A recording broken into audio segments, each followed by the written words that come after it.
আজকে অনেক দিন পর 5টায় ছুটি পাইলাম। তো ছুটির পরে দোকানে বসে রইলাম। তো বসে বসে ভাবলাম একটা ভিডিও বানাই, তাই ভিডিওটা তৈরি করে ফেললাম। এখানে দেখার মতো কিছুই নেই, তারপরে ভিডিওটা তৈরি করলাম, একটু লং হবে। তো সময় কাটানোর জন্য ফোন চাপি, আর মাঝে মাঝে লং ভিডিও আপলোড দেওয়ার জন্য একটু লং ভিডিও তৈরি করি। তো এই হলো আমাদের টঙ্গী বিসিক শিল্পনগরী, যেখানে শুধু গার্মেন্টস আর গার্মেন্টস। তো 5টায় ছুটি পাইলাম, ছুটির পরে দোকানে বসে এই লং ভিডিওটা তৈরি করলাম। তো মানুষ যাতায়াত করতেছে, গাড়ি যাইতেছে, রিক্সা যাইতেছে। তো ভাবলাম কি ভিডিও বানাবো, তো ভিডিওটা ধরে বসে রইলাম। তো অনেকে আমার দিকে তাকায় আছে।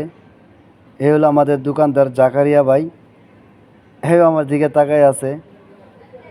কোন মুভমেন্টে আমার দিকে তাকায় আছে জানি না, তো হয়তো ভালো লাগছে।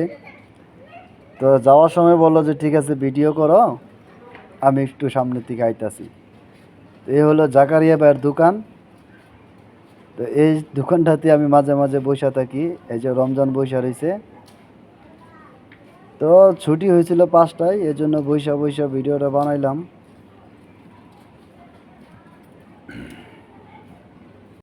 ভিডিওতে দেখার মতো কিছুই নাই, তারপরে একটু মজা করে ভিডিওটা করলাম। তো আমি সবসময় এরকম মাঝে মাঝে লং ভিডিও বানাই। তো আপনারা সবসময় মনে রাখবেন, যারা পেজ বা প্রোফাইল চালান, যদি প্রফেশনাল মোড অন করেন তাহলে মাঝে মাঝে এরকম লং ভিডিও আপলোড করবেন। ভিডিওতে দেখার মতো কিছু না থাকলেও 3 মিনিটের উপরে একটি করে অন্তত লং ভিডিও দেওয়ার চেষ্টা করবেন। প্রতিদিন না পারেন সপ্তাহে 2টা 3টা লং ভিডিও দিবেন, তাহলে আপনার আইডিটা সুরক্ষিত থাকবে।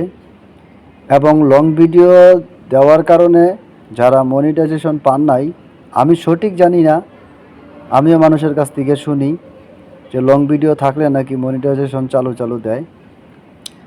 তো যাই হোক, আপনারা ধৈর্য সহকারে কাজ করুন এবং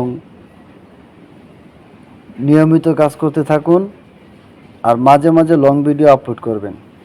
লং ভিডিও আপলোড করা ভালো।